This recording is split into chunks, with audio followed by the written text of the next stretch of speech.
Muy buena tarde para todas las personas que se siguen conectando con nosotros en este momento. Quiero darles la bienvenida a esta capacitación en materia UGPP en temas empresariales. El grupo de B2B está inmensamente agradecido y quiere aportar su granito de arena en esta contingencia por el COVID-19 con esta temporada de capacitaciones gratuitas para que los empleadores estén mucho mejor armados de herramientas para todos estos procesos UGPP y laborales. Quiero dar la bienvenida a nuestro gerente de operaciones, el doctor Milton González. Él es consultor estratégico en gestión del riesgo corporativo y compliance, abogado litigante, especialista en derecho administrativo y laboral, tiene formación en derecho internacional de los negocios, contractual, en propiedad intelectual, es experto en procesos de fiscalización y auditoría UGPP y ha adelantado con éxito más de 600 procesos en actuación administrativa, 180 demandas, 300 auditorías a empresas cooperativas, logrando mediante sentencias fijar los primeros precedentes y los más importantes para nuestro país en este nuevo derecho que tantas personas desconocen. Director jurídico de empresas del sector privado y público, es columnista en varios medios escritos, capacitador y por supuesto ponente en eventos nacionales e internacionales. Así que muy bienvenido, doctor Milton. En un momento le doy la palabra.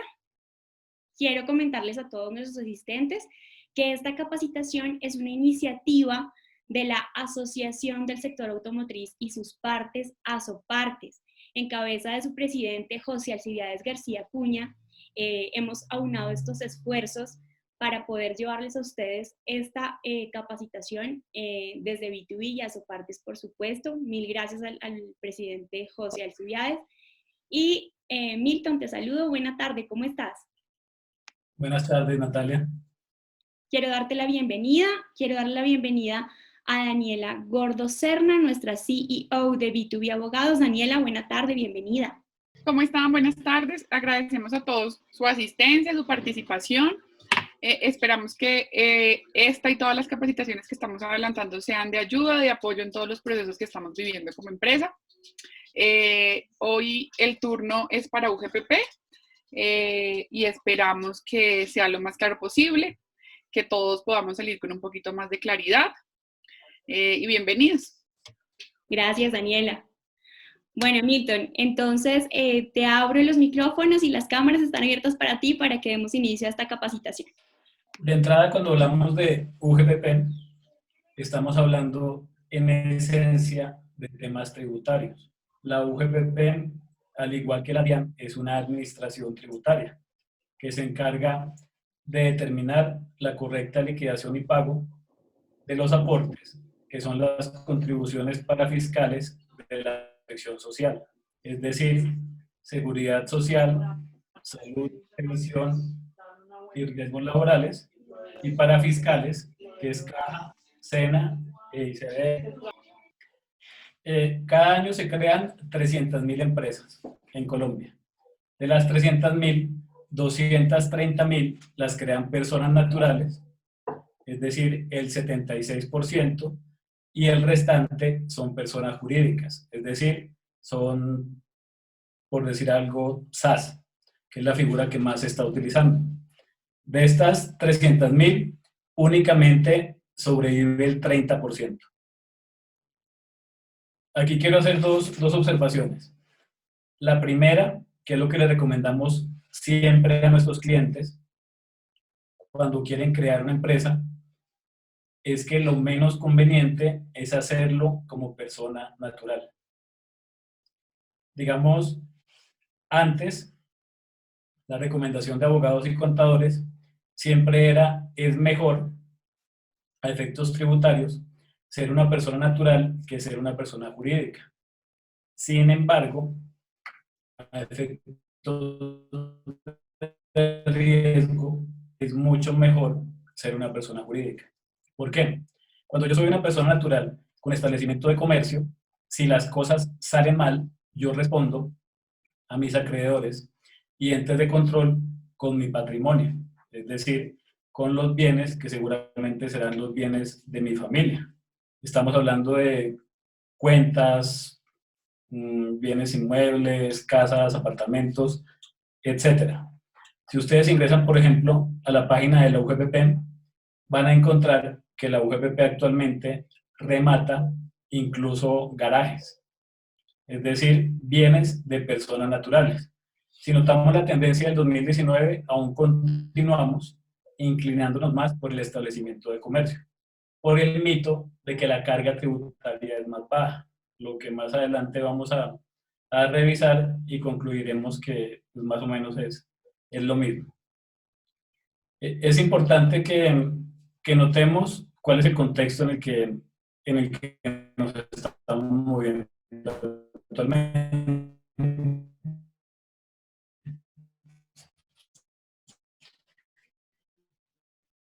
Somos 50 millones, un poco menos.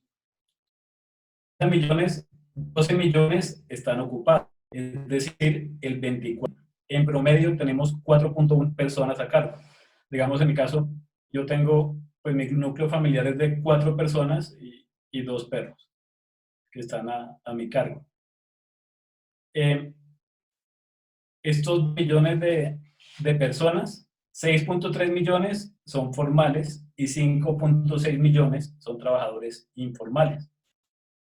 Nuestros indicadores de pobreza monetaria son del 27% y pobreza extrema del 7.2%. Quiere decir que, como muchas veces circula en publicaciones y en medios, que seamos un país rico, creo que estamos muy lejos de esta realidad. La realidad es que de los 50 millones, el 24% tiene que intentar mantener niveles de vida que no lleguen a la pobreza monetaria o a la pobreza extrema. En cuanto a las empresas, realmente son 1.620.000 empresas. Si lo analizamos, no son tantas empresas. Y cuando revisamos el volumen de activos de las empresas y su clasificación, notamos que el 93% son MIPYMES, perdón, son microempresas, es decir, de menos de 10 salarios, de menos de 10 empleados y de menos de 500 salarios mínimos mensuales legales vigentes de capital. Entonces, si analizamos las empresas de Colombia, digamos el 93% somos empresas muy pequeñas, son microempresas. Ahorita con las noticias del coronavirus, pues casi todos hemos leído comentarios, por ejemplo, de la ANDI, donde dicen que el 84% de las empresas frente a esta crisis solo van a poder sobrevivir 2 meses. Y muchas veces también he leído comentarios donde la gente dice, ¿dónde está el ahorro de las empresas? Nuestra realidad económica es muy simple. Con estas condiciones tributarias no es posible ahorrar. Nuestra carga de tributación es del 71.3%. ¿Qué quiere decir esto? Que de cada 10 millones que yo me gano, entre comillas, 7.300.000, me los voy a gastar pagando impuestos. Es decir, mi utilidad es muy pequeña. Eso no me permite ahorrar, no me permite reinvertir, no me permite generar empleo. Si miramos los indicadores de América Latina, notamos, por ejemplo, que Colombia está en el 4º lugar en cuanto a porcentaje de tributación, es decir, 71.3, estamos después de Argentina, Bolivia, Venezuela. Muchos de nuestros clientes y muchas personas que seguramente ustedes conocen también, frente a esta realidad económica, han decidido migrar sus operaciones a países donde sea más benéfico el tema tributario. Por ejemplo, un lugar ideal sería Chile, donde tengo el 33.9% de tributos. Notemos quiénes están encima de nosotros, economías absurdas como Argentina, donde el impuesto total y la tasa de contribución es 6%. Quiere decir que yo no gano absolutamente nada. ¿Quién sigue? Bolivia, Venezuela y nosotros con un 4º lugar, 71.3% de tributación. ¿Qué significa esto? Que las MIPYMES, es decir, las microempresas, perdón, en 1.5 millones, tienen que enfrentar impuestos, una carga tributaria del 71.3%. Eso quiere decir que si queremos hacer las cosas bien, tengo que aceptar la realidad económica, que mi utilidad va a ser muy pequeña y mi capacidad de generación de empleo y de inversión va a ser muy bajita, lo que afecta directamente la competitividad. Esta es la realidad en la que nosotros nos movemos como empresa. Es decir, es un ambiente tributariamente hostil donde es muy difícil sobrevivir, especialmente con estos tributos. ¿Qué pasa con la línea de los 3 años? Crear una empresa en Colombia es muy fácil. De hecho, con 300.000 pesos, de 300 a 500.000 pesos, puedo crear una SAS tranquilamente. El problema me viene cuando tengo que comenzar a cumplir con mis obligaciones tributarias, que son 12 veces en el año. Es decir, aparte que es una carga tributaria muy alta, es una carga tributaria que es muy dispendiosa de ejecutar. Y generalmente cuando comenzamos con nuestras empresas, no tenemos la oportunidad de contar ni con la presencia de un abogado que nos ayude a estructurar, ni con la presencia de un contador que nos ayude a organizar pues, los temas tributarios. Frente a este panorama, donde vemos que es tan complicado, aparece la UGPP como administración tributaria. ¿Qué ocurre con UGPP? Estas cifras son tomadas del informe del 2019. Fiscalizaron 3.167 aportantes, entre los cuales 645 son empresas y 2.522 son independientes, es decir, personas naturales con establecimiento de comercio. Ya solo con esta cifra se reafirma mi teoría que es mejor ser una empresa que ser natural con establecimiento de comercio, porque mi probabilidad de ser fiscalizado pues, va a ser mucho más alta. Regresemos atrás.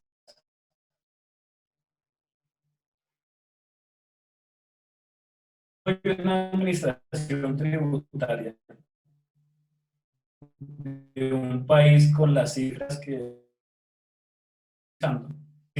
contribuir. Y mi fiscalización en orden tendría que ser primero las grandes y al final ir por los independientes, especialmente quienes se encuentran dentro de esta línea de los 3 años. Eso sería un ejercicio de análisis interesante. Es decir, fiscalizar los grandes, al final a los Si notamos las estadísticas, es todo lo contrario. 6.000 y pico grandes empresas, estoy fiscalizando 645, que ni siquiera conocemos cuál es su tamaño. Y me estoy concentrando en independientes, que son las personas que tienen establecimiento de comercio y están intentando sobrevivir en esas condiciones económicas que son tan complicadas. Cifra interesante, 3.442 denuncias. ¿Quién nos denuncia? Pues nos denuncian nuestros empleados. Que de hecho, una de las reflexiones que espero compartamos es que el empleado dentro de nuestra empresa es un riesgo para nosotros. Noten que 3.442 personas denunciaron a sus empleadores durante el año 2019. En etapa de cobro, 12.200 casos. 6.876 nuevos títulos. Por valor de 103.000 millones. 6.876 nuevos títulos significa personas embargadas por la UGPP. Esto es un tema serio. La UGPP es administración coactiva. Ellos directamente, si quieren, pueden embargarnos y pueden ejecutarnos. De hecho, como les comentaba, en la página de la UGPP podemos encontrar los remates. Y si quieren participar, pues ahí están. ¿Cuál es el monto de estos títulos? Es de 1.6 billones de pesos. Es la cifra que está cobrando la UGPP. Frente al valor recaudado, ellos recaudaron en el 2019 470.000 millones de pesos. Sin embargo, su costo es de 193.000 millones. Si lo miráramos como una empresa, no sé qué tan rentable es. Es decir, como Estado, sostener a la UGPP me está costando 193.000 millones. Para que ellos recauden 470.000 millones, no creo que sea un ejercicio tan rentable, especialmente en las condiciones que revisamos y especialmente cuando estos 193.000 millones de pesos salen de nuestro bolsillo, porque los de la UGPP son servidores públicos y ese dinero viene de nuestros impuestos, de ese 70 y pico por nosotros estamos pagando. ¿Cuántos funcionarios tienen actualmente? 1.334. Sin embargo, es una planta que está creciendo. UGPP cada vez es más robusta y la amenaza cada vez es más seria. Digamos, UGPP tiene acceso a las mismas fuentes de información que tiene la DIAN. Es decir, UGPP puede revisar nuestra declaración de renta, puede revisar los pagos que realizamos en pila, nuestros medios magnéticos. ¿Qué hace UGPP con esta información? El 2019 envió 267.384 acciones persuasivas. ¿Qué es acción persuasiva?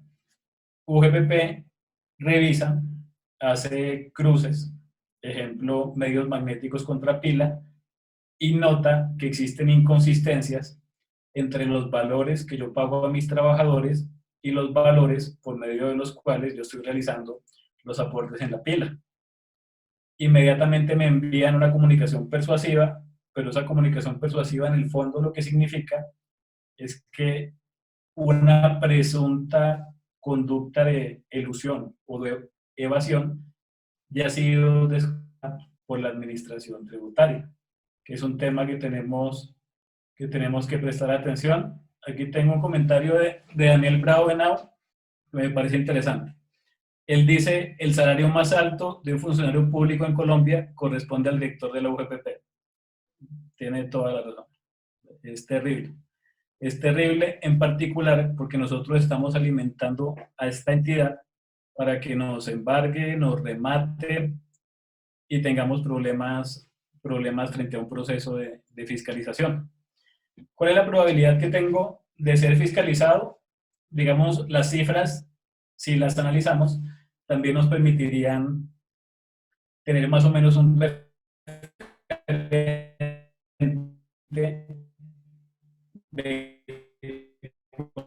la probabilidad que yo enfrente un proceso de fiscalización.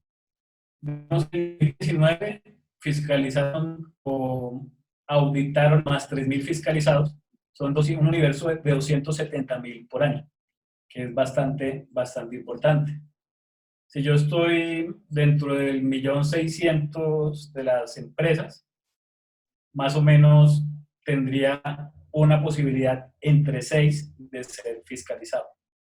No es tan alta, pero UGPP está creciendo. Entonces, cada año mi probabilidad de ser fiscalizado pues va a ser mayor. Beneficios tributarios. UGPP llama de manera constante a nuestros clientes, a los aportantes, a quienes enfrentan un proceso de fiscalización y les ofrece acogerse a beneficios tributarios. Entonces, los últimos beneficios son los de la Ley 1943 de 2018. ¿El beneficio cuál es? Que si yo pago, tengo una reducción en intereses y sanciones. Ese es el mensaje que se vende. Sin embargo, ¿qué nos dicen las cifras? En la anterior reforma tributaria, los aportantes presentaron 1.304 solicitudes, de las cuales negaron 804.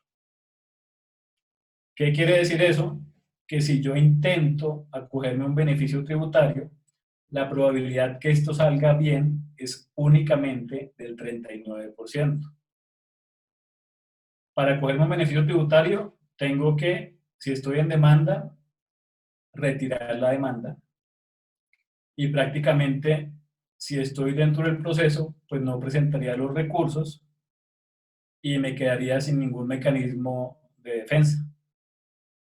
Para un resultado del 39% de probabilidad que salga bien, creo que no es tan halagador. Sin embargo, esto no lo dice la UGPP. Aparte, es importante tener en cuenta que los intereses no se detienen porque yo esté tramitando un beneficio tributario. ¿Qué ocurrió en el 2018? Actualmente tienen 2.441 solicitudes en estudio. Es decir, que ni las han concedido ni las han negado. 2018 ya llevamos X cantidad de años de intereses. Pueden ser 4, pueden ser 5, porque el periodo fiscalizado no es 2018, puede ser 2013, 14. ¿Qué ocurre cuando me niegan la facilidad? Que yo tengo que venir a pagar capital a 100% y los intereses del periodo fiscalizado. Es decir, mi deuda tranquilamente se puede triplicar o cuadruplicar. Por eso cuando nuestros clientes nos cuentan que los llamaron de la UGPP a ofrecer un beneficio tributario, pues yo lo pensaría 2 veces. Mi probabilidad no es muy buena. Y aparte, tengo que renunciar a cualquier mecanismo de defensa. ¿Qué ocurre si demando?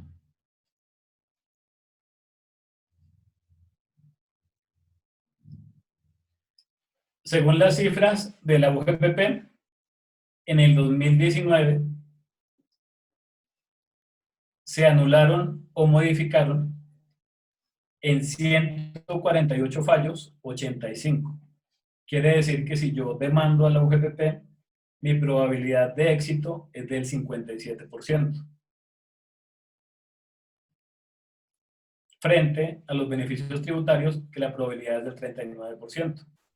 Entonces, si un cliente nos pregunta en este momento qué es mejor, demandar o acogerme un beneficio, yo prefiero 10.000 veces demandar. Tengo una probabilidad mucho más alta. Como les comentaba, estas cifras son del informe UGPP 2019, que se lo puede consultar cualquier persona. ¿Qué argumentos han prosperado y qué argumentos no en la jurisdicción? Especialmente en el tema de los independientes, UGPP cuando comenzó a las personas que son independientes y tienen contratos diferentes a prestación de servicios, simplemente tomaba el ingreso en renta, lo dividía entre 12, hacía una presunción de ingresos y generalmente todos tenían que pagar por el tope de la contribución, que son 25 salarios mínimos mensuales. Este punto ha sido un éxito en la jurisdicción. Los jueces han dicho, señores UGPP, ustedes no pueden realizar este tipo de mensualización. ¿Qué otro argumento ha prosperado? El argumento de la firmeza. ¿Cuál es el argumento de la firmeza? Los temas UGPP son temas tributarios. La pila es una autodeclaración tributaria. En consecuencia, adquiere la firmeza del 714 del Estatuto Tributario. Es decir, antes del 2016, 2 años, con posterioridad, 3 años. Ese argumento también ha prosperado en la jurisdicción. Argumentos frente a pactos de desalarización también. La UGPP tiene como misión el recaudo y ellos básicamente toman todos los ingresos que perciben los trabajadores por cualquier concepto y los incluyen dentro de la base. De hecho, en el 2015, la UGPP emitió un acuerdo donde decía que incluso las prestaciones, prima de junio, prima de diciembre, cesantías e intereses, debían formar parte de la base de aportes. Es una situación muy grave porque con esa tesis prácticamente todas las empresas de Colombia y todos los aportantes se convertirían en inexactos. Frente a dicho acuerdo, nosotros radicamos derechos de petición informándole a la UGPP que según el Código Sustantivo del Trabajo, las prestaciones sociales no deben hacer base para aportes. UGPP, en lugar de rectificar, simplemente solicitó un concepto sobre el tema del Consejo de Estado, el cual a la fecha aún no ha sido resuelto. Es decir, en este momento ese punto se encuentra suspendido, sin embargo, los otros están vigentes. Generalmente, una consulta frecuente de nuestros clientes es, por ejemplo, si el auxilio de transporte legal debe ser incluido dentro del total remunerado. La posición de la UGPP a la fecha es que sí. Mientras esto no cambie, dentro de mi total remunerado con el que yo calculo los aportes, tengo que incluir el auxilio legal de transporte. Cesantías, intereses, primas, dotación, en este momento no. Conclusión, entre demandar y acogerme una facilidad de pago, la sugerencia es demanda. Para demandar, tengo que agotar todas las etapas del proceso que ya las vamos a revisar. ¿Qué ocurre con la revocatoria directa? En este momento, para los independientes, la UGPP emite dos resoluciones, la 1400 de 2019 y la 209 de 2020. Las dos contienen presunción de costos para independientes, bien sean transportadores o independientes con actividades diferentes. ¿En qué me beneficia esta resolución? Por ejemplo, para el caso de los independientes transportadores, probar los costos y gastos frente a la UGPP es una situación muy compleja, porque la mayor parte de los mismos pues no tienen el único soporte válido para la UGPP, que es la factura. Con esta presunción, si yo no los puedo probar, me acojo a las tarifas que allí se encuentran establecidas y mi IBC va a ser un IBC más amable que el que actualmente está calculando la UGPP. Para un independiente, actualmente, en el peor escenario, la UGPP lo puede sancionar por un año por más o menos 150 millones de pesos, que pues es un montón, es un montón. ¿Cuál es la sugerencia? En cualquier caso que usted se encuentre frente a la UGPP, revise si aún tiene alternativas jurídicas. Si aún le queda la revocatoria, que probablemente sí. Si tiene la posibilidad de demandar o recurrir, hágalo. Y en el peor escenario, pues intente acogerse un beneficio tributario. Aquí están haciendo en el chat una pregunta. Dicen, ¿se puede hacer aportes por personas que aún están sin trabajar, pero su salario es superior a un salario mínimo? ¿Se puede aportar sobre un mínimo o lo debe hacer sobre el salario que tiene la fecha de la suspensión? Bueno, esas son preguntas de suspensión, ahorita las contestamos. ¿El auxilio de transporte es base salarial o no salarial? ¿Qué ocurre frente a la base? Que era lo que les estaba comentando. Para UGPP, bien sea para independientes o para empresas, en principio, el componente de ingreso debe hacer base. Por ejemplo, si un trabajador, pensemos en el mensajero de la empresa, que devenga un salario mínimo, si para realizar las labores propias de mensajería, es decir, desplazamientos, gasolina, parqueadero, todo lo que se presenta, la UGPP considera que estos valores, que en esencia son herramientas, deben ser incluidos dentro del total de la remuneración. Ese es el punto con el que hemos obtenido resultados favorables con los jueces. Los jueces que han dicho frente a las herramientas que estas deben ser respetadas por la UGPP porque no enriquecen al trabajador. Estos conceptos ya los vamos a desarrollar. ¿Cuál debe ser mi estrategia para enfrentar los posibles riesgos que genera la UGPP como administración tributaria. Nosotros somos partidarios de la simplicidad. Hace muchos años, antes que existiera la UGPP, los abogados y los contadores intentaban crear las figuras jurídicas lo más complejas posibles para intentar que la carga tributaria fuese la menor. Entonces, inventaban pues, muchos tipos de auxilios, de pagos extralegales no constitutivos de salario. Muchas veces realizaban los pagos directamente en contabilidad. Ahí aparecieron soluciones mágicas como Sodexo, que Sodexo nos dijo, tranquilos, cómprenme los bonos, que esos no son constitutivos de salario. Apareció BigPass, aparecieron los aportes a fondos de pensiones voluntarias, que según los fondos tampoco eran constitutivos de salario. Y todas las empresas que se acogieron a dichas prácticas hicieron que su operación sea muy compleja. Es decir, en nómina pueden tener 30, 40, 50 X cantidad de conceptos.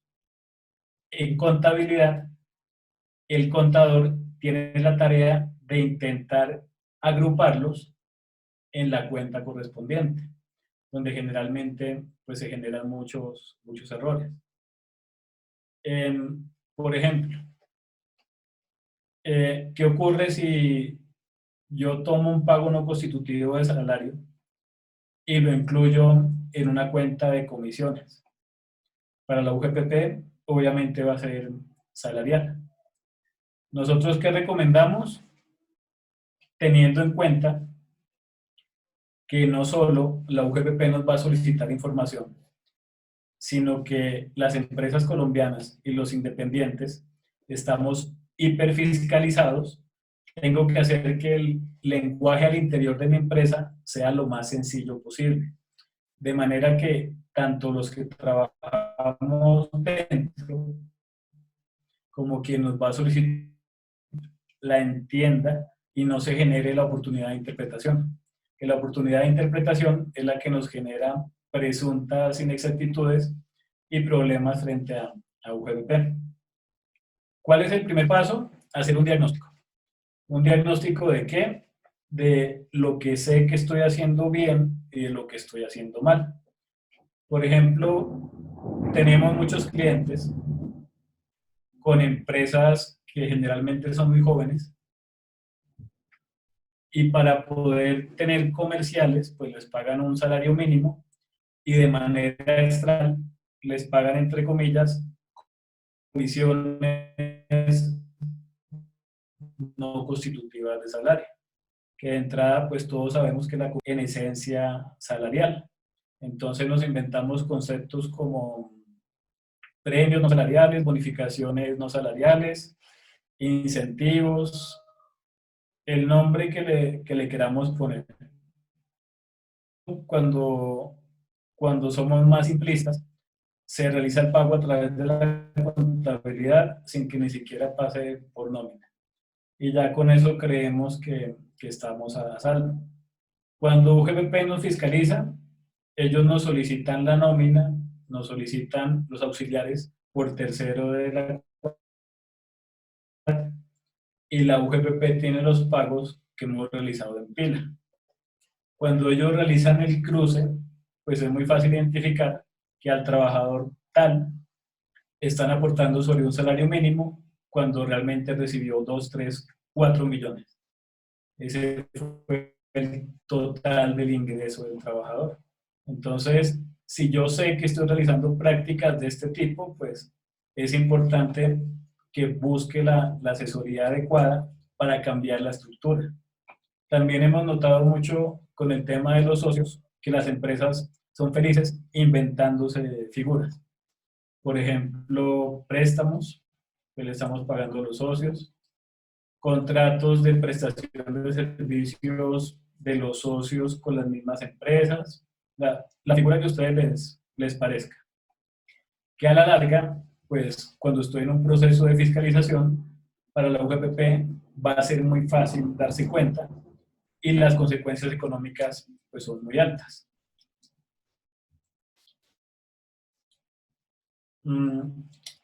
Yo tengo que diseñar la estructura de mi empresa de una manera tan sencilla, especialmente en lo que atañe a la generación de la información, que sin importar quién venga a fiscalizarme, mi riesgo de ser sancionado sea mínimo. Hoy en día, no solo tengo que preocuparme por UGPP. UGPP tiene 5 años para fiscalizar, que esa era una de las preguntas que está en el chat. Colpensiones puede fiscalizarme desde el 94. Entonces, Colpensiones pues simplemente va por las pensiones, pero las empresas que enfrentan un proceso pueden tener una deuda real y una deuda presunta que tranquilamente supera 1.000 millones de pesos. Especialmente lo que es el cálculo actuarial de una deuda de pensiones es una cosa muy complicada.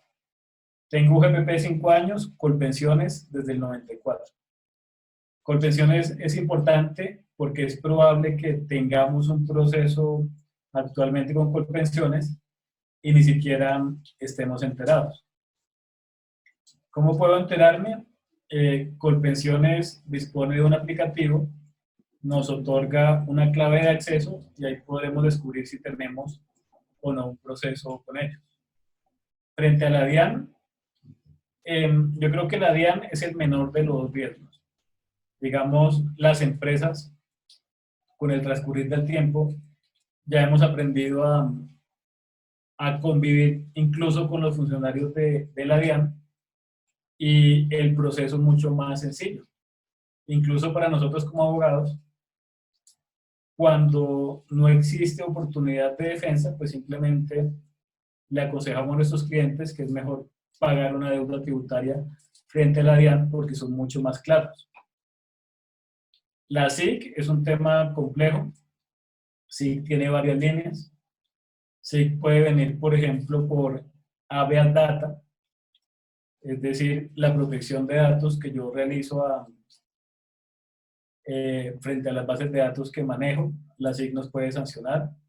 SIC tiene también metrología que nos pueden sancionar por metrología. Temas del consumidor, cualquier cliente nuestro puede denunciarnos frente a la SIC, y temas de propiedad intelectual, que nuestra marca puede estar en riesgo y ni siquiera lo sabemos. Por ejemplo, SIC, pensemos que a Incauca la sancionaron con 50.000 millones de pesos por el presunto cartel del azúcar. Presunto porque con posterioridad nos enteramos que en efecto Incauca pues no había estado vinculado en dicho cartel. Sin embargo, la sanción fue de 50.000 millones de pesos y para el representante legal de 1.500 millones de pesos.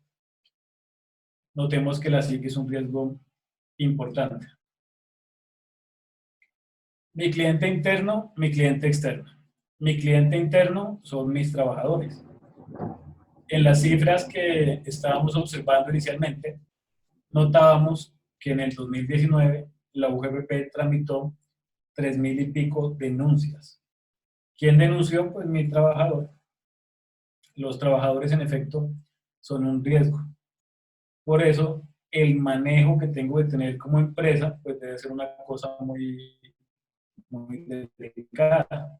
Por ejemplo, respecto a los contratos, respecto a los otros CIEs, a los permisos.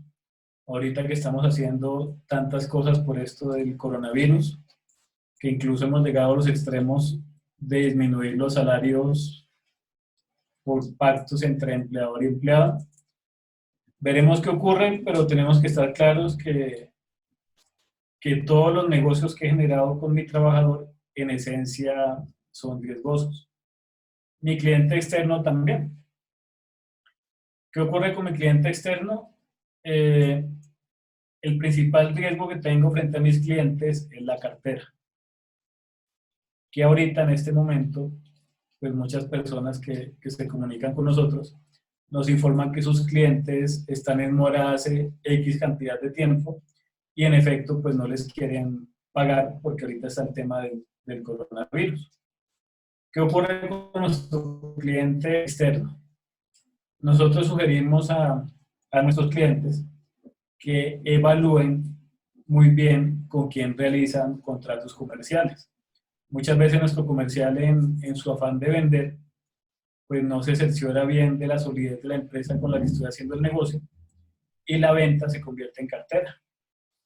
Y tenemos clientes con carteras de 400, 500, 1.000 millones de pesos que pues en este momento representarían un montón de dinero.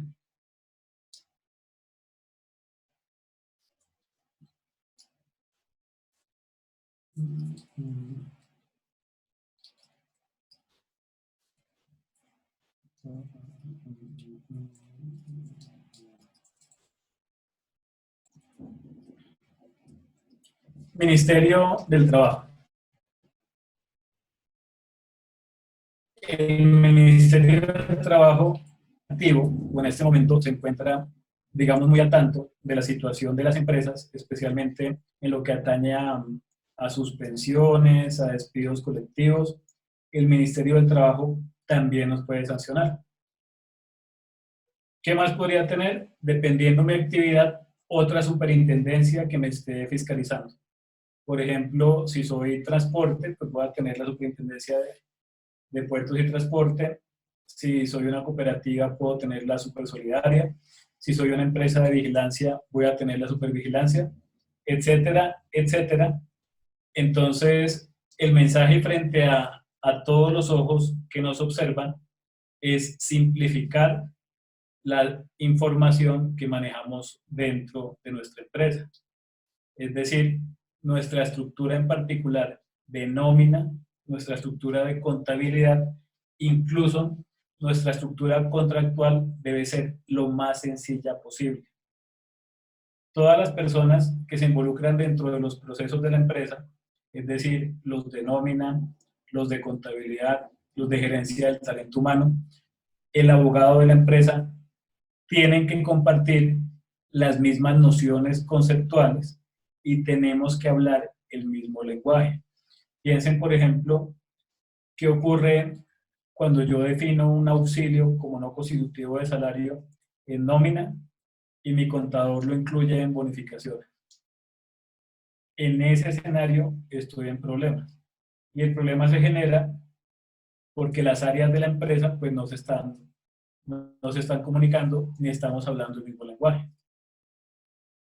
Cuando yo estoy inmerso en un proceso de fiscalización de la UGPP, las fuentes de información son limitadas. Si soy independiente, va a ser la declaración de renta en principio, junto a sus anexos, y los aportes que yo realicé en PILA. Si yo quiero probar mis costos y gastos, UGPP me va a exigir contabilidad si estoy obligado, o los soportes detallados de los mismos. Generalmente con los independientes, que nosotros pues manejamos sus procesos, la regla es que no tengan soportes. Por eso cuando enfrentamos un proceso de fiscalización frente a la UGPP, es muy complicado que la deuda disminuya porque yo tengo en teoría que probar costos y gastos y si no tengo ningún soporte, pues UGPP simplemente no me los va a aceptar.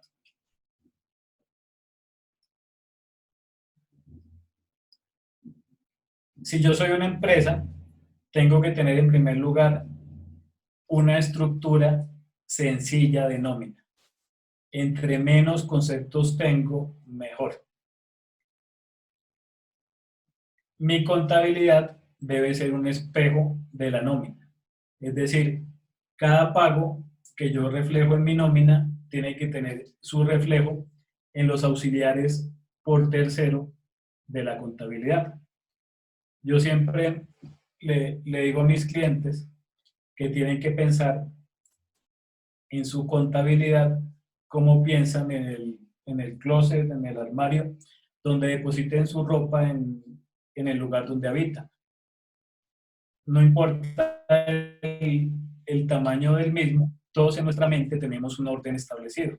Por ejemplo, los trajes van colgados, las camisas, los pantalones, las medias tienen su lugar, las camisetas, la ropa deportiva, los zapatos, todo tiene un lugar determinado. El PUC, que es perfecto, también tiene un lugar específico para cada tipo de pagos. Lo menos aconsejable es que yo tenga unos conceptos en nómina y unos conceptos en contabilidad cuyos nombres sean diferentes. Si UGPP los encuentra, pues simplemente los va a sumar. Entonces, el ideal es que uno sea el espejo de otro. Si yo tengo 1.000.000 de pesos como sueldo en nómina, en contabilidad ese 1.000.000 de pesos tiene que aparecer. Muchas veces ocurre también que por temas operativos, cuando le reportamos la información a la UGPP, no nos damos cuenta que, por ejemplo, en nómina yo tengo 1.000.000 de pesos y en contabilidad tengo 2. Eso pasa muchas veces. ¿Qué ocurre con UGPP? En el mejor escenario va a tomar los 2 millones. En el peor escenario los va a sumar. Y yo voy a terminar con una base de 3 millones de pesos. Por eso la recomendación frente a la nómina y la contabilidad es: 1, muy pocos conceptos. 2, que la información y la denominación del concepto sean exactamente iguales en contabilidad. Dejemos de inventar nombres extraños, que es otra situación con la que también somos felices. Auxilio de matrimonio, educación, gasolina, anteojos, médicos, el nombre que queramos, porque aún seguimos con la mentalidad que entre más confundamos a quien nos fiscalice, mejor nos va a ir. Digamos, con UGPP es todo lo contrario. Si UGPP no entiende el concepto, simplemente lo incluye en la base y usted tiene que venir a probar si es cierto o no. Mis contratos deben ser muy sencillos. Hemos tenido clientes que en los contratos con los empleados tienen 12, 13, 14 páginas. Unos contratos en teoría muy robustos que se supone que los van a proteger frente a cualquier contingencia que ocurra. La realidad es que es todo lo contrario. Cuando un trabajador me demanda, la primera prueba que él aporta en su demanda es el contrato de trabajo. Entonces, si yo estoy diseñando mis contratos para que mi trabajador me demande, simplemente no estoy haciendo absolutamente nada que sea eficiente. Mis contratos deben ser lo más sencillos posibles. Y los pagos, especialmente los no constitutivos de salario, deben estar muy bien diseñados para que la UGPP o quien nos fiscalice no tenga oportunidad de interpretación, que pues de eso yo les voy a comentar en un momento. Todo el proceso UGPP se origina en el requerimiento de información. ¿Cuál es la etapa más importante? Es esta. Digamos, si yo tengo mi información ordenada, completa, ya la he auditado y estoy seguro que en efecto los valores coinciden, para mí va a ser muy sencillo atender un requerimiento de información, genero la información y la entrego porque sé que no voy a tener problemas con la UGPP. La mayor parte de los hallazgos que encuentra UGPP obedecen a inconsistencias en las fuentes de información. Digamos, todos somos felices diciendo que la UGPP es injusta, que lo que hacen es arbitrario, que se aprovechan del contribuyente, etcétera, etcétera. Independientemente que esto sea cierto o no, yo tengo como empresa o como independiente responsabilidad dentro del proceso que estoy enfrentando. Por ejemplo, si UGPP en los cruces con medios magnéticos detecta inconsistencias en mi empresa, la primera pregunta es, ¿quién reportó esos medios magnéticos? Pues fui yo, esa información es mía. La pila, ¿quién la alimenta y la paga? Yo la pago. La nómina es mía también y los contratos son míos. Entonces, reflexionemos frente a que la oportunidad que tiene la UGPP de interpretar, pues es mi responsabilidad. ¿Por qué es mi responsabilidad? Porque nunca me preocupé por los temas que estamos conversando en este momento, que es armonizar mi nómina, mi contabilidad y mi pila. ¿Cuál sería un escenario perfecto dentro de un proceso de fiscalización? Que yo tenga, por ejemplo, 100 trabajadores, que a los 100 les pague sobre un salario mínimo y yo aporte en pila sobre un salario mínimo. En un escenario de este tipo, si UGPP me fiscaliza, no va a encontrar ninguna diferencia. Van a revisar los auxiliares por tercero de la contabilidad, van a encontrar sueldos, un salario mínimo y la cédula correspondiente a cada trabajador. Vacaciones sobre un salario mínimo, etc. Es decir, en ese escenario, pues yo estaría sin ningún riesgo. Mi nómina, mi contabilidad y mi pila son completamente armónicas. ¿Qué quiero decirles con esto? Mi problema no son los pagos salariales. Lo salarial no es mi riesgo. Mi riesgo son los otros. Mi riesgo son los auxilios de transporte extralegales, los auxilios de alimentos, las bonificaciones por mera liberalidad, todas las arandelas adicionales que les damos a nuestros trabajadores son las que nos generan riesgo.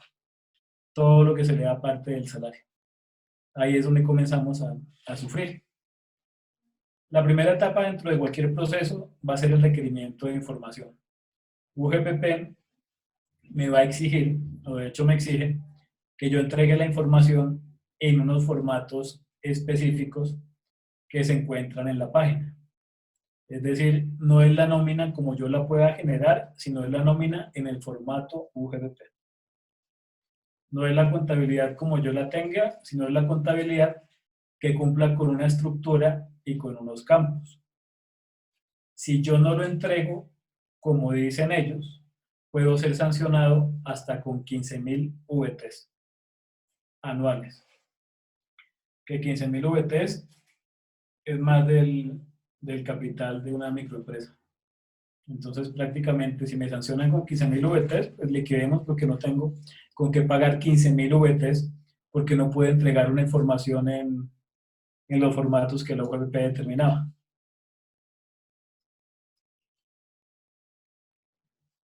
Requerimiento de información. Muchas veces los software o los aplicativos que utilizamos incluso aparecen en la página de la UGPP como presuntamente certificados en la generación de la información. Y muchas veces nuestros clientes dicen, yo siento que aporto bien porque tengo el software tal que está avalado por la UGPP. De entrada es importante mencionar que eso no es cierto. UGPP únicamente avala que van a exportar la información en el formato de nómina que ellos necesitan. Que si está bien o está mal liquidado, eso no está avalado. De hecho, a la fecha, son muy pocos los aplicativos que se acercan a una correcta liquidación de aportes, que es más o menos todas las particularidades que están mencionando en el chat, sobre las cuales ahorita me voy a referir. ¿Cuál es el mensaje de este punto? El requerimiento de información es esencial. Generalmente, las empresas y personas naturales en esta etapa quieren estar solos. Ellos dicen, pues simplemente me están solicitando una información, pues yo la voy a entregar. Y con eso cumplo. Lo que no sabemos, en efecto, es que con esta información es que mi proceso pues, va a ser un proceso complejo o un proceso muy sencillo. En el chat veo que Ricardo M dice únicamente avala la estructura, es cierto, solamente avala la estructura y hasta ahí. Mi requerimiento de información, que es la etapa más importante, yo tengo que cumplir al 100%, tanto con mi contabilidad como con mi nómina, y si no, seré sancionado por UGPP. Que digamos, esta es una situación muy compleja, porque para la UGPP es muy fácil rechazarme mi información por cualquier motivo, o decir que me falta algo y con esto pues ya imponerme una sanción. Este año notamos, por ejemplo, que muchos clientes nuestros tenían procesos de determinación pequeños, de 5, 10, 15 millones, y enfrentaban sancionatorios de cientos de millones, que no tiene sentido. Tendría sentido al revés, decir es que yo estoy aportando mal o no estoy aportando, no que me sancionen porque no pude entregarle una información en unos formatos dentro del término que usted estableció. Tener éxito con un proceso sancionatorio frente a la UGPP es muy complejo. Ellos generalmente pues, no dan marcha atrás. Mi oportunidad es en la jurisdicción, es decir, es frente a un juez, explicándole pues, todo lo que estamos comentando. Del requerimiento de información, si yo no entrego la información, se desprende un proceso sancionatorio, que como les comentaba, pues puede llegar a las 15.000 VTs, que son suficientes para quebrar mi microempresa. Si yo entrego la información en término y está bien, se abre un proceso de determinación, que el proceso de determinación es para determinar si yo aporté bien o aporté mal o simplemente no aporté. Las conductas que fiscaliza la UGPP son omisión, mora e inexactitud. Omisión es que no afilié a mi trabajador. Que digamos, omisión es compleja en una empresa, digamos, regular. Generalmente siempre afiliamos a nuestros trabajadores. Omisión podría darse más en un independiente que pues nunca se haya afiliado. Inexactitud es que yo sí pagué, pero por menos de lo que dice la UGPP. Esa inexactitud tiene una sanción que puede ir hasta el 60%, que es un montón de dinero. Quiere decir que si mi inexactitud es de 100 millones, de manera adicional tengo una presunta sanción por 60 millones. Ya se va poniendo más robusto y aparte tengo que pagar los intereses de mora, que son los intereses de pila, que ni hablemos de esos intereses. Inexactitud, omisión y mora. Mora es que yo tengo un trabajador en mi nómina por el que no aparece pago en pila, que eso tampoco es consistente.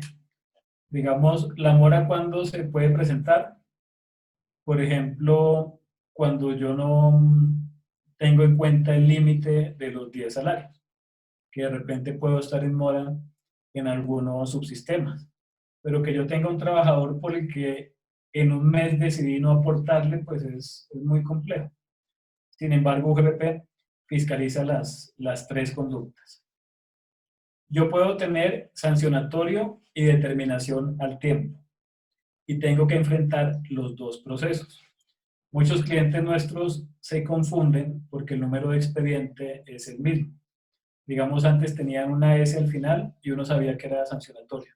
Ahorita es el mismo número de expediente y tengo que leer muy bien el acto para darme cuenta a qué proceso me estoy refiriendo.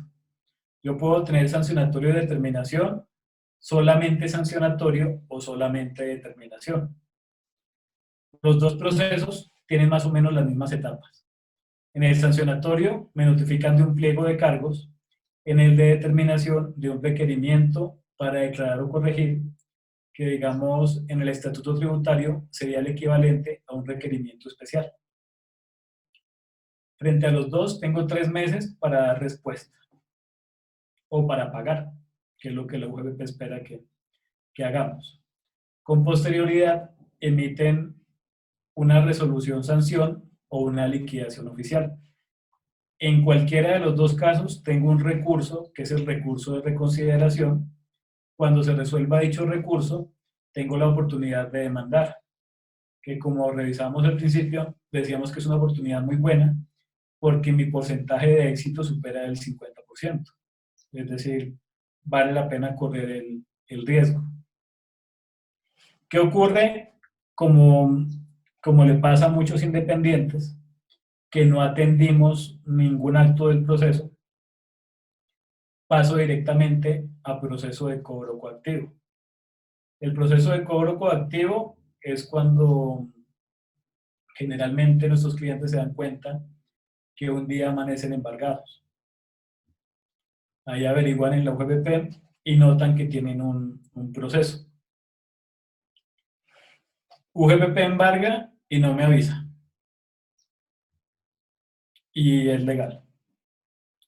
UGPP puede embargar antes del mandamiento de pago, junto al mandamiento de pago o con posterioridad al mismo. Ese proceso de cobro coactivo tiene excepciones, tiene recursos y tiene demanda. Pero la probabilidad de éxito en ese proceso pues es muy complicada, porque generalmente cuando UGPP me embarga, pues la alternativa que la mayor parte de las empresas y personas naturales toman es solicitar un préstamo y pagar para terminar con esto. Cuando estoy embargado, mi posición es muy difícil. Y soportar un proceso judicial que puede tardar 3, 4 años, pues es un tema complejo. Yo puedo demandar tanto en el proceso sancionatorio, como en el proceso de determinación, como en el proceso de cobro. La demanda, ¿dónde va? Va ante un juez contencioso administrativo y puede tardar 2, 3, 4 años, no sabemos cuánto. Si ganamos, la UGPP va a apelar. Si perdemos, pues nosotros apelamos, es decir, siempre son procesos que generalmente se van a 2 instancias. El mensaje en este punto, ¿cuál es? Requerimiento de información. Estar muy pendientes de la manera en la que la entregamos, verificar que no nos falte absolutamente nada, y si es necesario, pues contratemos asesoría especializada para que nos genere la información y pues estemos seguros. Si yo estoy en un proceso de fiscalización, sé que tengo algunos pecados que no se van a poder solucionar. Por ejemplo, que yo tengo comisiones no constitutivas de salario, se llaman comisiones, obedecen al desempeño de mi trabajador. Yo sé de antemano que la UGPP va a determinar que yo soy inexacto. Si yo ya tengo conocimiento de esta situación, la recomendación sería pague antes que lo sancione. Si yo recibo requerimiento de información, pago. Cuando reciba requerimiento para declarar o corregir, me estoy ahorrando la sanción del 35%. O en liquidación oficial, la sanción del 60%.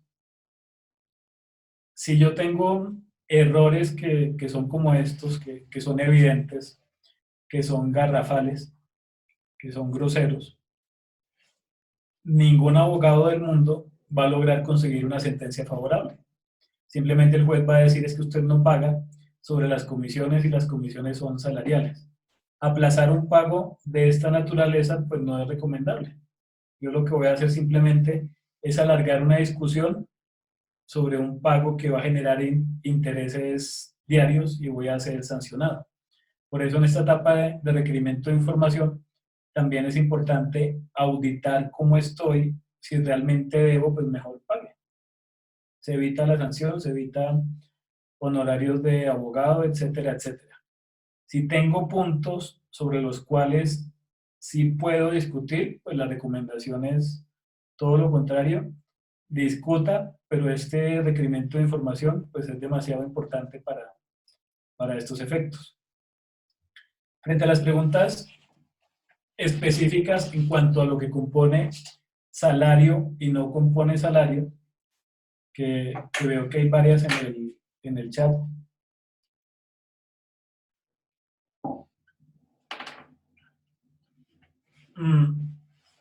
Quiero comentarle lo siguiente.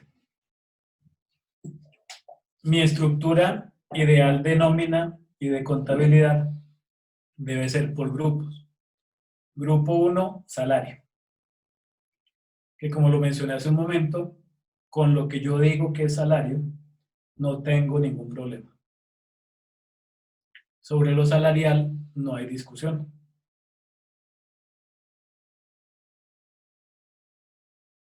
Uno, lo que yo pacté en mi contrato de trabajo. Su salario es tanto.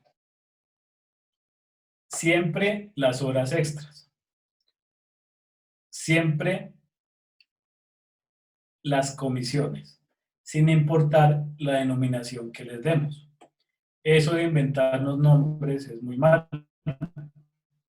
Por ejemplo, compensación por tiempo adicional, no constitutivo de salario, eso son horas extras. Por ejemplo, premios por ventas no constitutivos de salario son comisiones. Incentivos por resultados, eso es salario también. No nos inventemos esos nombres y no caigamos en los absurdos de decir bonificación por desempeño no constitutiva de salario, cuando obviamente es salarial únicamente por su definición. ¿Qué siempre va a ser salario? Lo que yo pacto en mi contrato, comisiones, horas extras, bonificaciones por resultado, desempeño, cumplimiento de metas, viáticos permanentes. Que aquí estaba viendo también en el chat que alguien tenía una pregunta al respecto. Los viáticos accidentales son herramientas, no son salariales. Los viáticos permanentes sí lo son. ¿Cuál es la diferencia entre unos y otros? Pues es un tema que está en discusión. ¿Por qué? La posición actual de UGPP es si yo recibí el viático más de una vez en el año, es permanente. Con eso prácticamente todos los viáticos son permanentes. Y la parte destinada a alojamiento y manutención, es decir, el hotel y la alimentación, serían salariales. Y el problema no es solo que sean salariales a efectos de los aportes. El problema es que serían salariales a efectos prestacionales. Prima de junio de diciembre, cesantías e intereses. Es decir, es muy serio. ¿Cuál es la posición que actualmente se está manejando, que contraría lo que dice la UGPP? Es de la función que desempeña el trabajador.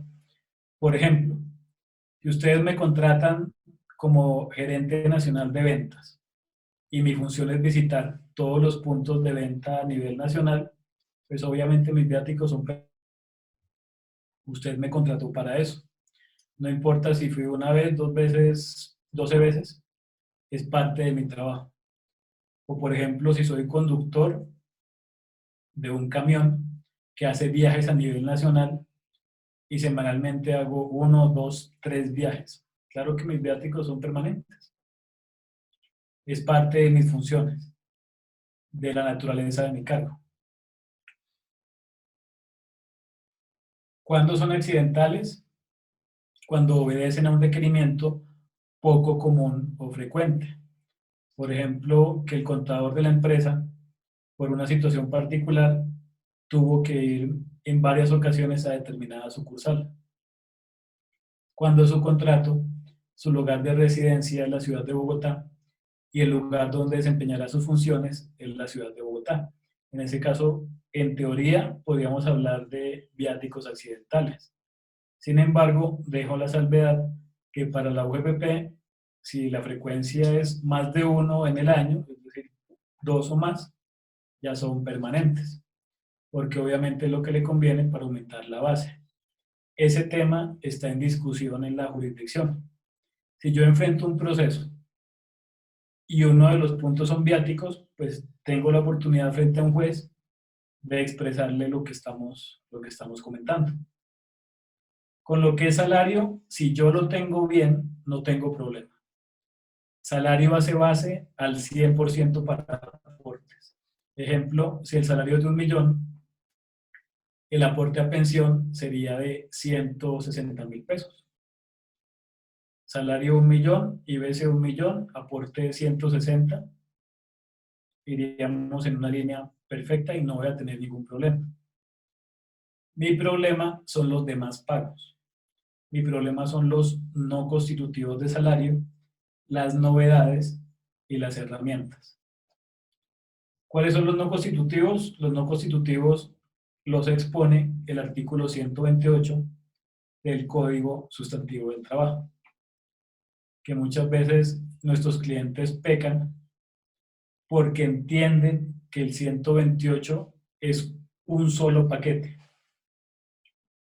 Por eso muchos contratos que hemos revisado y que la UGPP conoce también, dicen tal pago no es salarial conforme lo dispone el artículo 128 del Código Sustantivo del Trabajo y creen que con esto están a salvo, cuando la realidad es que no.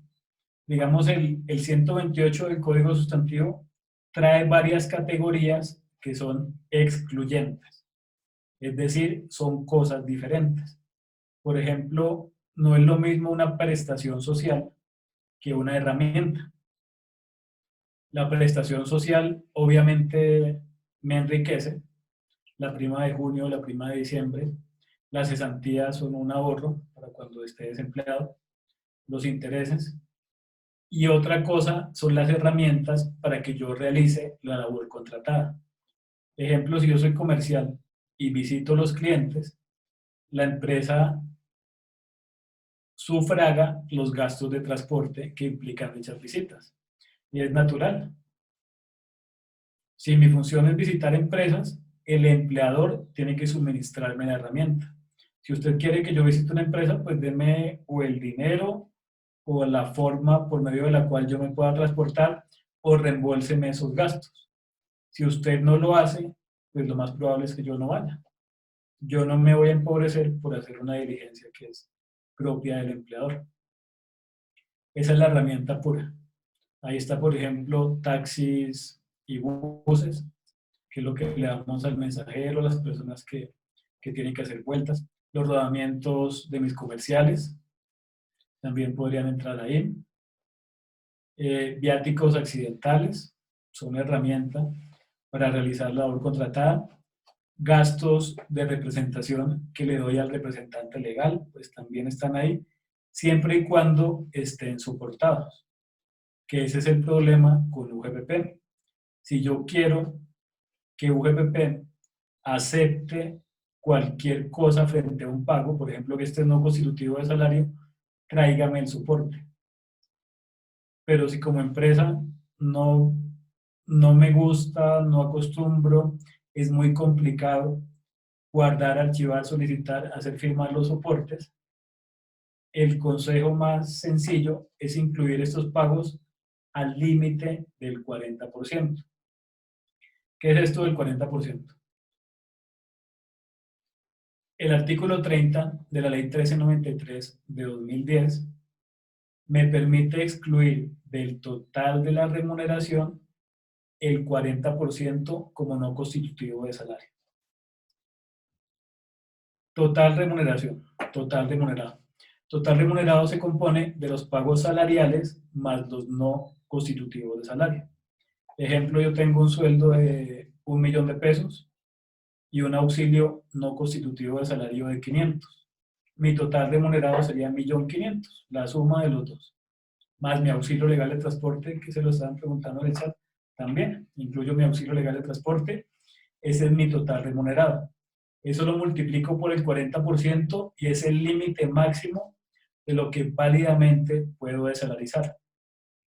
Es decir, mi estructura entre salario y no constitutivo de salario debe ser 60-40. Si se puede un poquito menos para tener un margen de movimiento sería bueno. Si yo me excedo y tengo, por ejemplo, 50-50, ya estoy vulnerando lo que dispone la norma.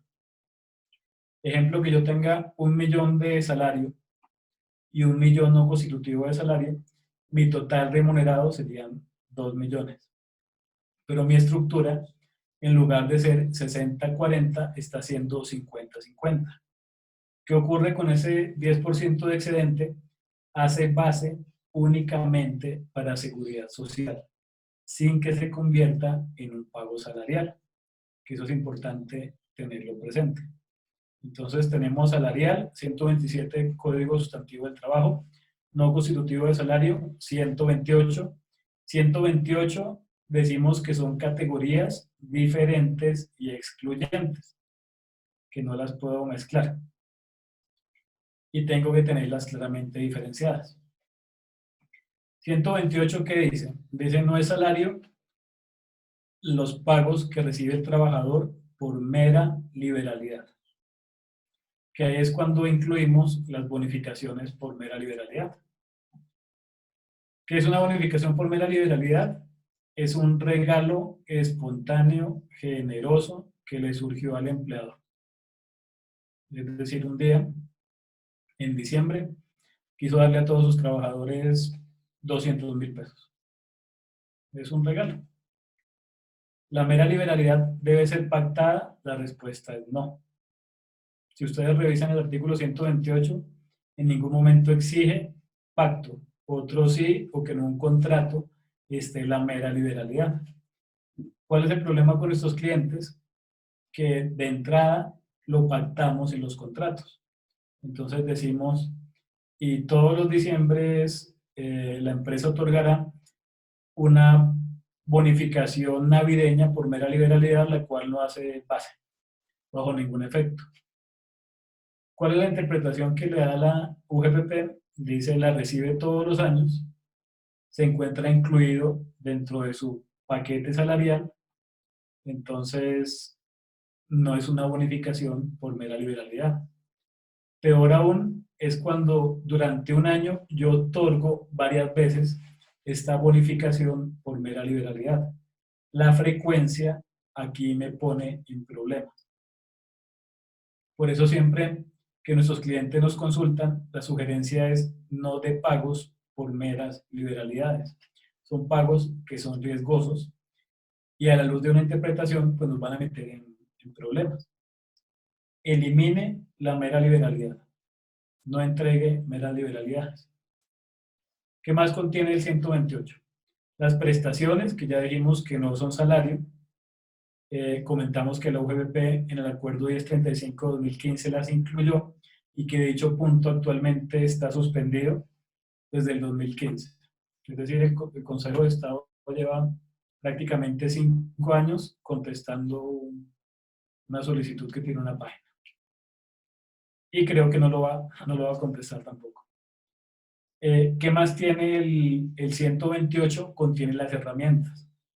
Dice, los pagos que recibe el trabajador no para su beneficio, sino para realizar la labor contratada no son constitutivos de salario, y esto es obvio. Es obvio porque a mí no me enriquece. ¿Qué ocurriría, por ejemplo, si por un requerimiento accidental yo tengo que viajar a X lugar a visitar una empresa y cuando regrese, digamos, 1.000.000 de pesos, la empresa para la que trabajo me descuente mi porcentaje de pensiones de ese 1.000.000 de pesos? Porque recordemos que salud y pensiones, el pago es compartido. Es decir, no solamente aporta el empleador, sino el empleado también. Aquí yo tendría que aportar sobre 1.000.000 de pesos, digamos, de viáticos accidentales, que yo utilice para un encargo de mi empleador. En ese escenario no tendría ningún sentido. Que es lo mismo que yo le descuente al comercial sobre el 1.000.000 de pesos que le di como rodamientos. El comercial va a decir, si usted me va a descontar, pues de aquí en adelante no visito ningún otro cliente. Por eso es un sinsentido que UGPP incluya la herramienta para el cálculo de aportes. Ese punto en la jurisdicción pues también se ha discutido con éxito. viáticos accidentales, herramientas. Gastos de representación, también cuando tengo el soporte. Y se los doy al representante legal, que es quien realmente representa a la empresa. Tenemos la mala costumbre de pensar que todos los comerciales tienen derecho a gastos de representación. Esto es absurdo. Quien representa legalmente a la empresa es o el representante legal o en su defecto el suplente. Y no es para cualquier cosa. Los gastos de representación son para mantener los clientes existentes, para conseguir nuevos negocios o para representar realmente a la empresa. Por ejemplo, ¿qué ocurre? Que esto es un caso que es de un cliente nuestro. UGPP lo fiscaliza y encuentra en gastos de representación los pagos al colegio de su hijo. Obviamente, aunque esté en la cuenta, él sea el propietario de la empresa, representante legal, gerente, este pago no corresponde al concepto de gastos de representación. Y si no corresponde, la presunción en temas UGPP es que va a ser salarial. Entonces tenemos no constitutivos, mera liberalidad, que dijimos que no la puedo estar otorgando todo el año y que mejor no otorgo eso. Herramientas que tienen que tener un soporte, prestaciones que están suspendidas y al final el pago que nosotros recomendamos, que es el auxilio no constitutivo de salario. Ese lo puedo otorgar de manera permanente, de manera variable, es decir, lo puedo dar todos los meses si quiero, lo puedo dar en algunas oportunidades en el año. El monto también puede variar. Sin embargo, ese sí me exige que esté por escrito. Ese pacto debe estar por escrito y la cláusula debe estar bien diseñada. Si lo notamos, la mayor parte de los errores de interpretación en estos temas son errores de lectura y mitos que se han generado. Por ejemplo, frente a los no constitutivos, la gente dice, si se repite el pago, es salarial. Sí, sí es una mera liberalidad. Ahí estamos de acuerdo. Si es un auxilio no constitutivo de salario, repítalo todo el tiempo. Por ejemplo, dicen, la mera liberalidad tengo que pactarla. No, el auxilio no constitutivo tengo que pactarlo. La mera liberalidad no. Las prestaciones tampoco. Son naturales. No tengo que pactarlas. Tengo salarial, tengo no constitutivo de salario, tengo las prestaciones. ¿Qué es importante dentro de mi estructura contractual? Que cuando diseñemos los contratos, y yo ya sé que cuando me fiscalicen o demanden, va a ser sobre temas económicos, yo pueda diferenciar los grupos conceptuales. Es decir, cláusula primera, su salario es tanto. Cláusula segunda, el pago no constitutivo de salario que recibirá es de tanto. Cláusula tercera, si hay herramientas, incluyo las herramientas. Tengo que manejar grupos separados, tanto en mis contratos como en mi contabilidad, para no tener problemas de interpretación con la UGPP. Frente a lo que son novedades, que también noto que hay preguntas, tenemos que tener en cuenta el artículo 70 del decreto 806 de 1998. Las novedades tienen un tratamiento diferente. La más compleja de manejar son las incapacidades. Perdón, las vacaciones. Digamos, cada novedad tiene su tratamiento distinto en la base. Cuando es una incapacidad, pues es el valor de la incapacidad. Si son vacaciones en dinero, hacen base para fiscales. Caja, SENA y CBF sí aplican. Si son vacaciones en tiempo, yo sí tengo que aportar, pero por el IBC del periodo anterior al disfrute. Noté también que alguien decía que si las vacaciones son salariales. No son salariales.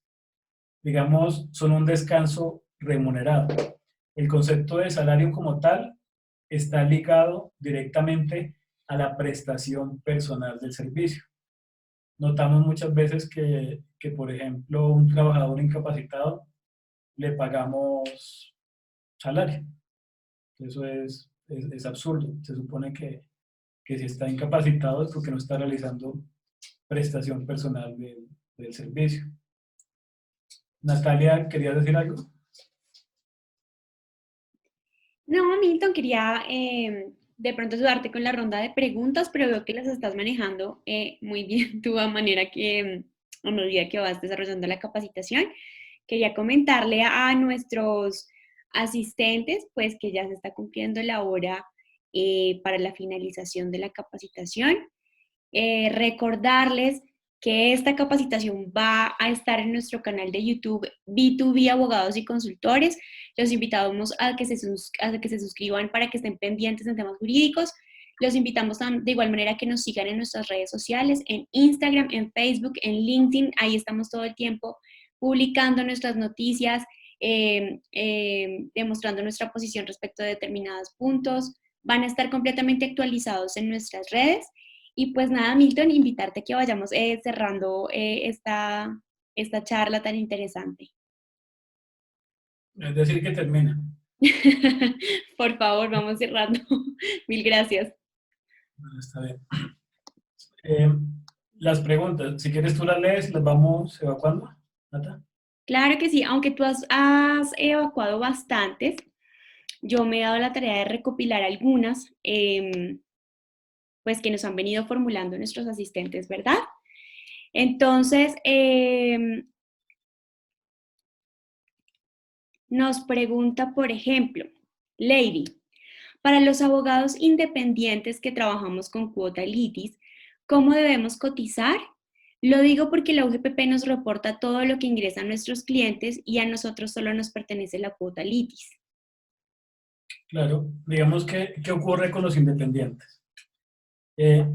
UGPP crea una categoría nueva de independiente que no existía antes. Digamos, el independiente para la DIAN necesitaba materializar actos de comercio. Es decir, yo tenía que ser un comerciante, pensemos desde el que tenga la actividad más compleja al que tenga la actividad más sencilla. Tenía que materializar actos. UGPP, a su conveniencia, cambia la categoría de independiente al ingreso. Cualquier persona que reciba ingresos de cualquier tipo, a efectos UGPP, ya es un independiente. Aquí incluyo a quienes, incluyo los rentistas de capital, los que reciben dividendos por acciones, los que reciben arrendamientos. Y no solo creó una nueva categoría, sino se inventó una metodología, que la metodología es tomar la declaración de renta, tomar únicamente los ingresos, los divide entre 12 y dice, esta es la base sobre la que tienen que aportar. Que frente a ese punto, pues los jueces ya han dicho que es ilegal. De hecho, si usted toma mis ingresos de la declaración de renta, tendría que tomar mis costos y gastos también. La presunción de veracidad aplica tanto a los ingresos como a los costos y los gastos. Tendría que tomar también la periodicidad del ingreso. Digamos, tenemos clientes, por ejemplo, que son agricultores y solamente en determinados momentos del año generan utilidad. Y el resto del año, pues prácticamente están a pérdida. Según la visión de UGPP, ellos tendrían que aportar todos los meses. La realidad económica es que yo únicamente debo aportar cuando devengo más de un salario mínimo en el periodo. Si, por ejemplo, en un mes recibí 300.000 pesos, en teoría no tendría que aportar. A efectos prácticos, lo que sugerimos es aporte sobre el IBC de un salario mínimo, así sus ingresos sean menores y así no tenemos que estar con novedades de ingresos y retiros.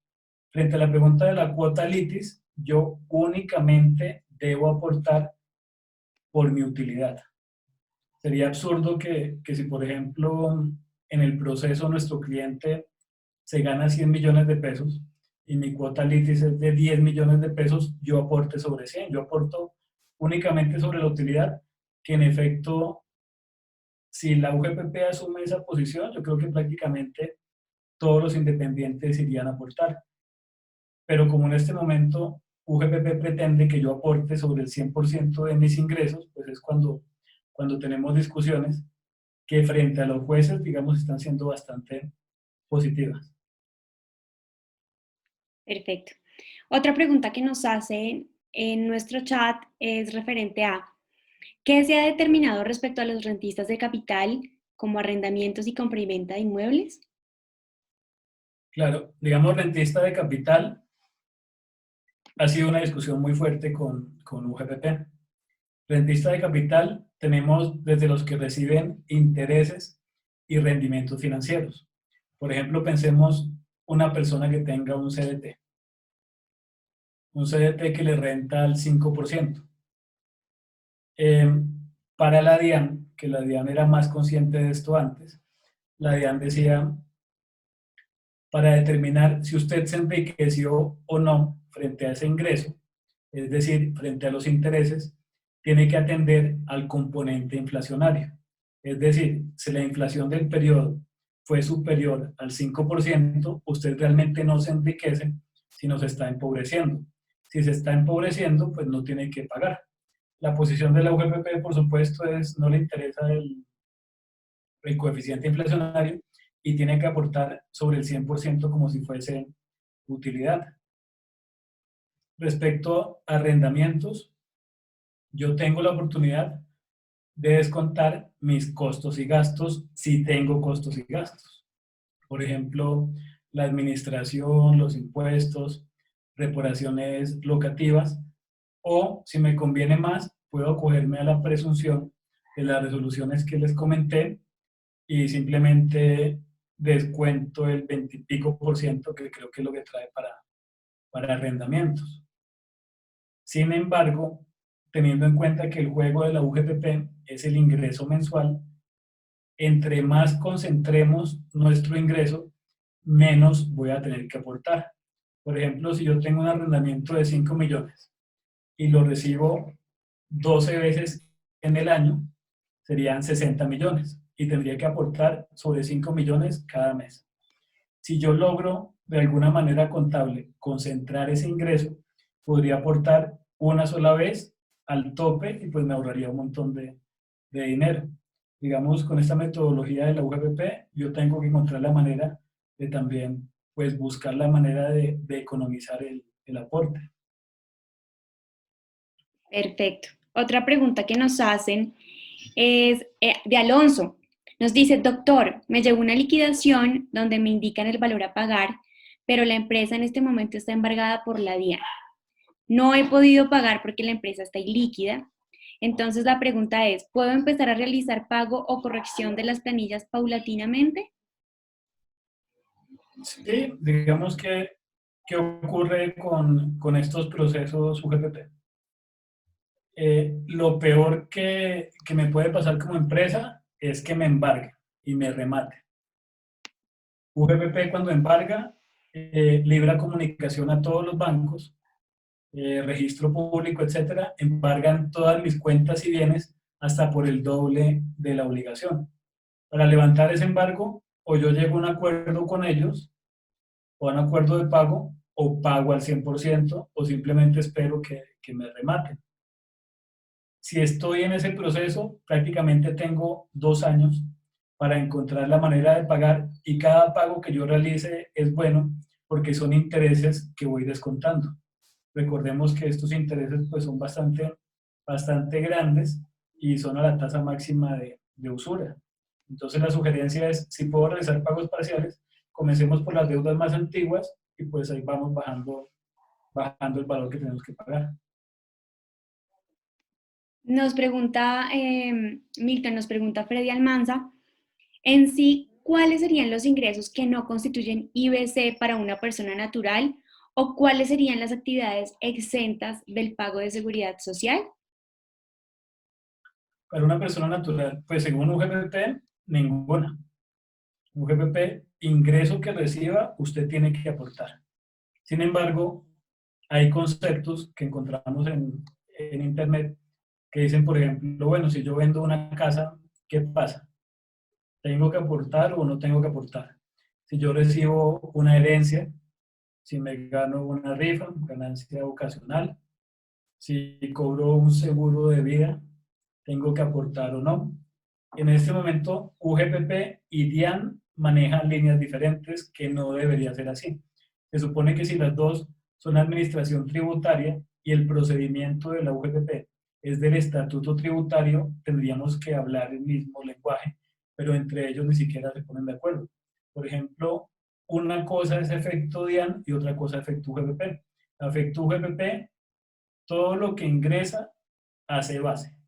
A efecto DIAN no, hay rentas que son exentas. En el caso hipotético, ¿qué considero que no hace base?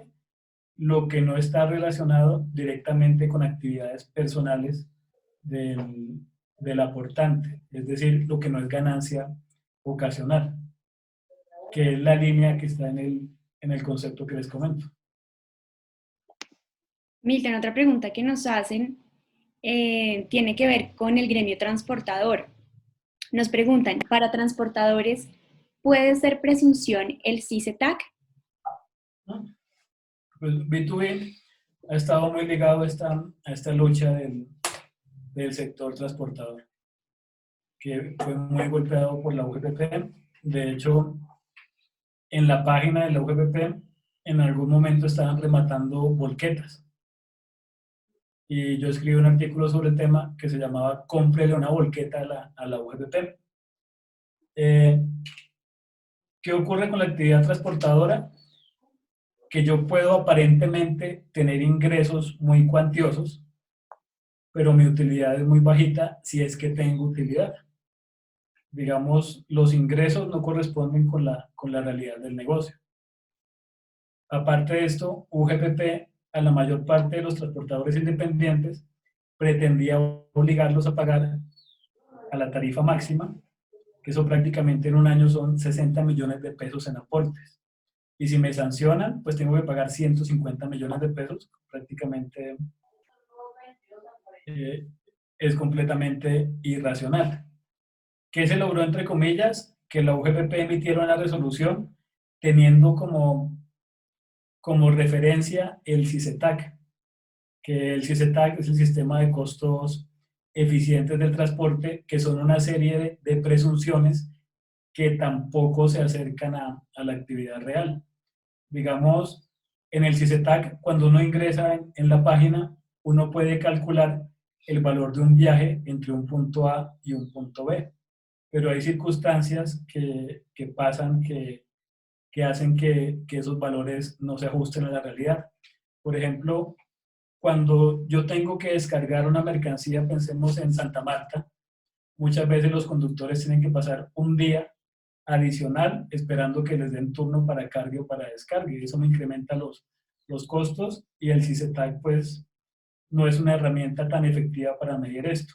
Ahorita que tenemos pues gracias especialmente a la doctora Daniela Gordo, que realizó una labor muy importante en el tema del transporte, la resolución UGPP de presunción de costos, que pues ayuda a que se presuman ciertos porcentajes de descuento del ingreso de los transportadores y baja pues bastante el monto a pagar.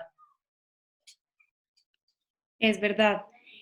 Bueno, Milton, quiero invitarte por favor a que nos han dicho por el chat, por favor, permítanos saber las recomendaciones porque sabemos que es un tema importantísimo, ¿no? Entonces te invito a que culminemos esta capacitación con tu capítulo de recomendaciones para las personas que asisten, para las empresas y personas naturales, y volvemos a vernos en un rato. Gracias. Bueno, recomendaciones de entrada. Tenemos que aceptar que UGPP es una realidad. Hay muchos mitos. Digamos, durante estos años he escuchado prácticamente todos los años rumores como que la UGPP se va a acabar, la UGPP se va a fusionar con la DIAN, en la UGPP nos ayuda, en la UGPP, etcétera, etcétera. Nada de eso es cierto. Ni se va a acabar, ni se va a fusionar. Por el contrario, cada vez está más robusta y es mucho más ágil y mucho más fuerte. Cuando comenzamos incluso mucho más acertada. Ahorita están fiscalizando mucho mejor que lo que lo hacían al principio. Cuando mirábamos las estadísticas de las sentencias, que era al principio, decíamos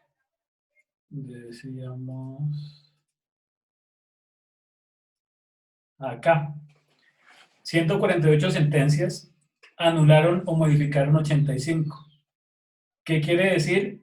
Que las que no anularon o modificaron, la UGPP lo hizo bien.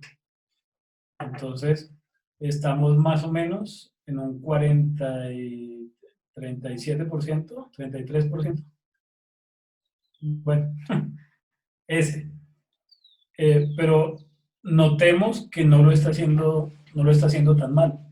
Cuando algún día pase lo que ocurrió con la DIAN, que digamos la DIAN en la mayor parte de sus actuaciones lo hace bien, pues simplemente los abogados vamos a dejar de demandar. No tiene sentido demandar si yo sé que al final pues el resultado no va a ser favorable. Esta curva en años anteriores era mucho más alta en contra de la UGPP. Es decir, a la UGPP prácticamente la mayor parte de sus actos pues estaban fracasando. Aquí notamos que en el 2019 mejoraron, están haciendo las cosas mucho mejor. ¿Cuál es el reto para nosotros como empresa? Pues uno, entender que si no me han fiscalizado, estoy en riesgo de fiscalización. Incluso existe el rumor de un proyecto por medio del cual se obligaría a las empresas a generar información de manera mensual para la UGPP, cosa que podría ocurrir. Yo ya sé que estoy en riesgo, sé que existe el proyecto. ¿Qué es lo que tengo que hacer? Prepararme para enfrentar este riesgo, entenderlo como algo natural y organizarme.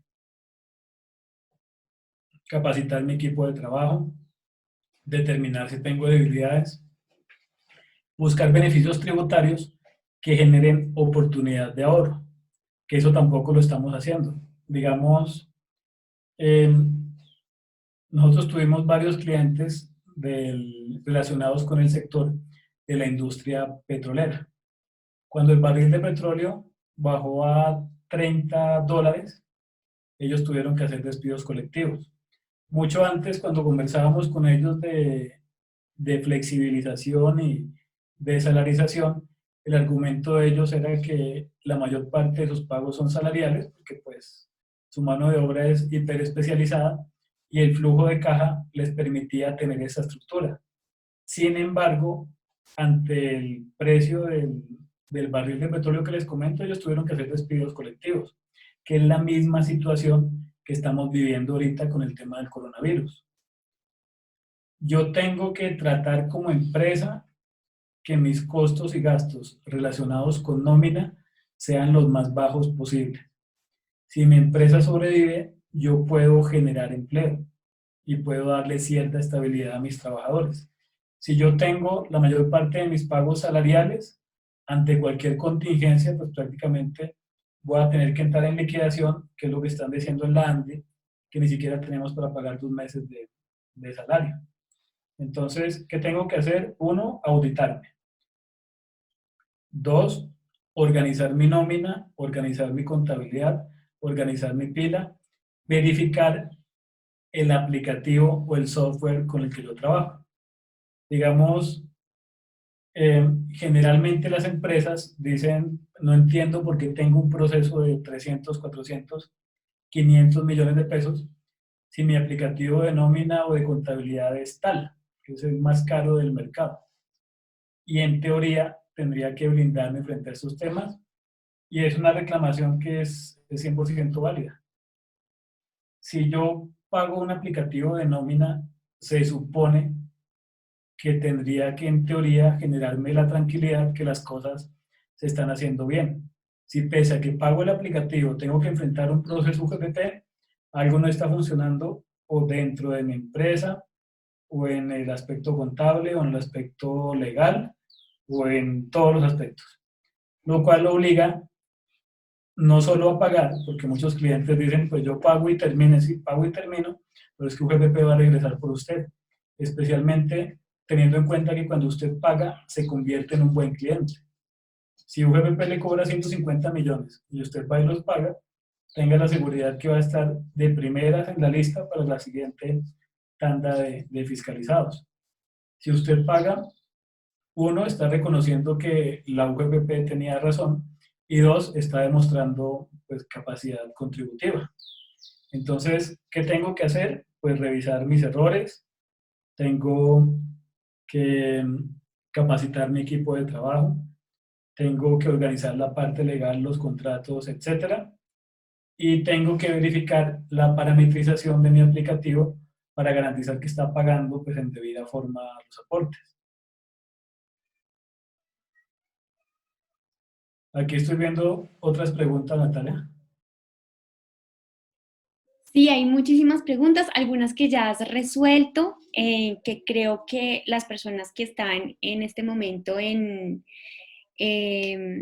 digamos, como con esas dudas pueden, y les recomiendo en realidad que se suscriban a nuestro canal de YouTube, porque en realidad has explicado muchas de ellas ahí. Y lastimosamente el tiempo se nos acaba. Milton, nosotros quisiéramos acá tenerte todo el tiempo y sé que tu conocimiento da para que nos tengas toda la noche entretenidos, pero entenderás que, bueno, tenemos una hora específica para esta capacitación.